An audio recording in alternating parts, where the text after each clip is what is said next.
and welcome to Something for the Weekend with me, Kathy Griffiths. Me, Fiona Scott. And me, Martin Stewart.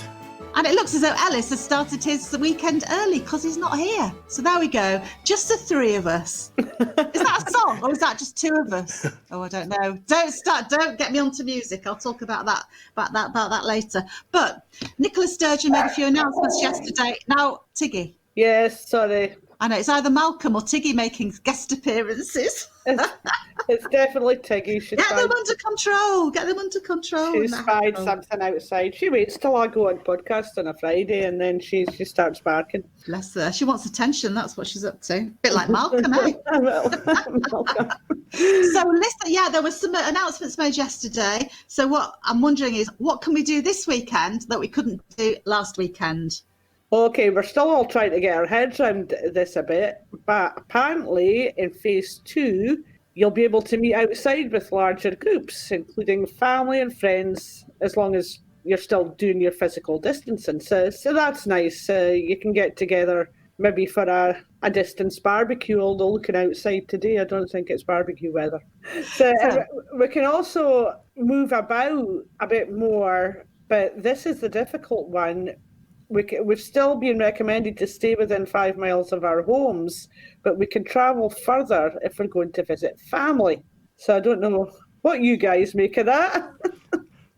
Just sounds a bit sort of confusing. So if you're going to exercise or for leisure, they're still saying please sort of stay within your sort of 5 miles radius if you can. But if you want to go and see family and friends, you can go further.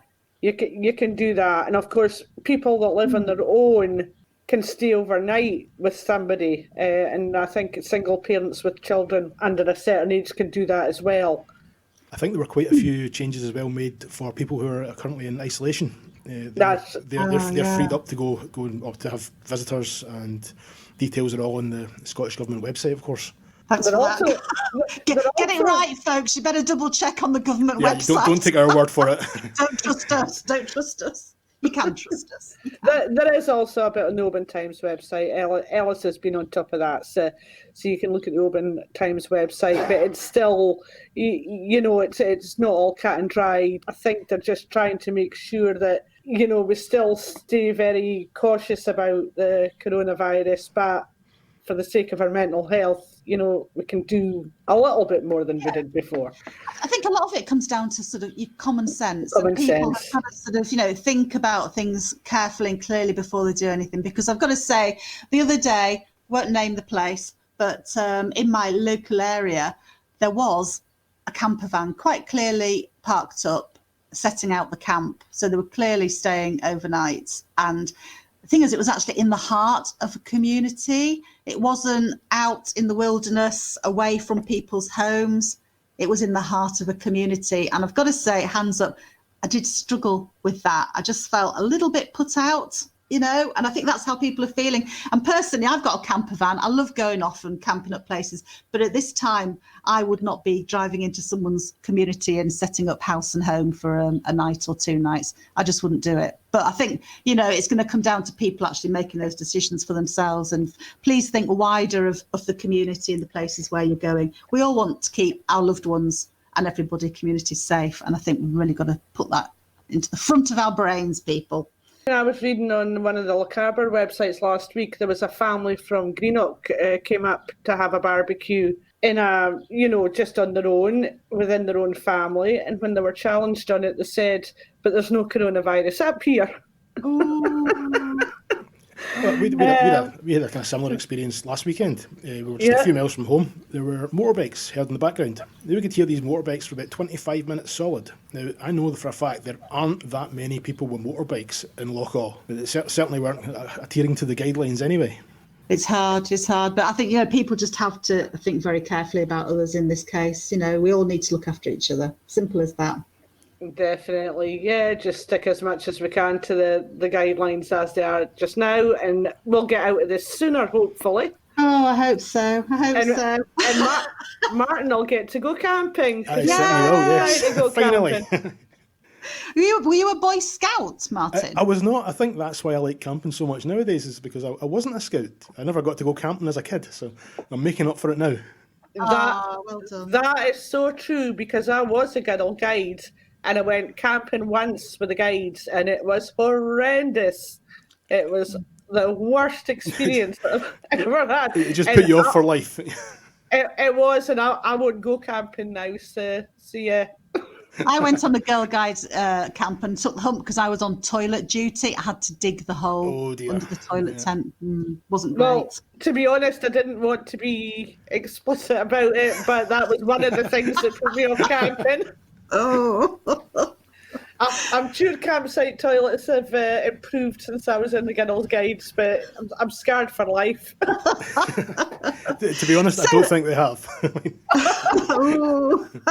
Anyway, let's move on. So if we're not supposed to go more than 5 miles for leisure and exercise and things, I won't be able to go to Stonehenge for summer solstice, will I? So Sunday is the longest day of the year, June the 21st, the official first day of summer. I'm still going to go to Stonehenge, but I'm going to do it virtually because English Heritage on their Facebook page, they're actually going to stream live the sunset and then the sunrise. So sunset on Saturday, if anyone wants to go and see this, is 9:26 in the evening. And then if you can get yourself up early, you can still be in your Jimmy Jams. This is a great thing at 4:52 a.m. Sunday morning. And you can actually watch the gorgeous sunrise over Stonehenge. So, yeah, and each it's about 30 minutes for each of those times. So you might like to do that. You can also nip over to Stockholm if you fancy it, virtually. Anyone up for that? I'd like that. I've never been to Stockholm. Well, if you go onto Facebook and it's Visit Sweden to their site, they're going to be streaming live lots of merrymaking.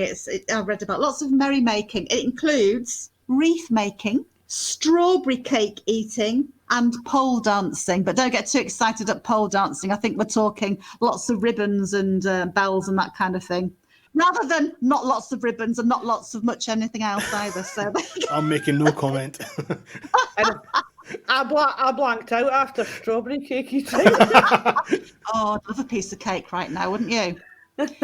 Yes, if there's anybody listening in from Sweden, you can get in touch with us on our new email address, something for the weekend at obantimes.co.uk, and let us know what you've been doing on summer solstice, because we've had messages in the last couple of weeks from people from quite far afield, and I just want to give a mention to David English and Pam Campbell, who have been listening to us in Callaroo, Western Australia. And also Jessie Kamel, who lives in the Finger Lakes area of New York. Wow. So, yeah. Hello, people out there. Yeah, so we are getting quite far flung. So it'd be good to hear from anybody else that's listening to us. Well, not so far away, closer to our doorstep. George Berry's been in touch. Oh, George. Hi, George. How are you doing? George. Hi, George. Hope you're not causing bother out there. Anyway, he's been in touch because he says we're not having enough music on the show. On the show? Look at me. On our podcast. Yeah, there's not enough music. So I don't know whether he wants us to sing more or what, but I did have a little chat with him. And he said if we want to do something, he'll play the accordion. So, yeah, maybe we could work on a Christmas special. We're getting a new theme tune for the podcast. I'm going to need all that time to practice and get something together. Yeah, talking of music, that's my phone again. Sorry, I thought I'd switched it off. I'll switch it off. So if we haven't inspired you enough what to do this weekend, there is something else that we could all have a go at on Sunday if anyone's interested. Come on then, Kathy, hit us with it. It's International Yoga Day. Really? It is. So, yeah, I've done a bit of yoga in my time. Actually, the last time I did it, I was totally amazed because I realised I can actually get down on the floor and back up again. I was so impressed with myself. Using all hands. All hands, I've got more than two. Yeah. So, I don't know. It's... I used to be able to do the lotus position, but I'd be scared to try it now in case I couldn't get out of it. Getting a bit of a tangle. It's like that game, Jenga, isn't it? You know, Yeah. sort of. What about Malcolm? Do you reckon Malcolm could strike up a pose? Well, I'm sitting looking at him now, and it does look a bit Buddha-ish. So. Oh, poor Malcolm. Oh, no, you've made him cough again. What about you, Martin, ever had a go at yoga? Oh, goodness, no. No, I don't think my spine's up for that. Is the one called the tree? Is there one pose called the tree? I have absolutely no idea. I know two, the lotus position and the downward dog. Yeah, maybe we could have a go at inventing our own yoga positions over the weekend. See what we come up with.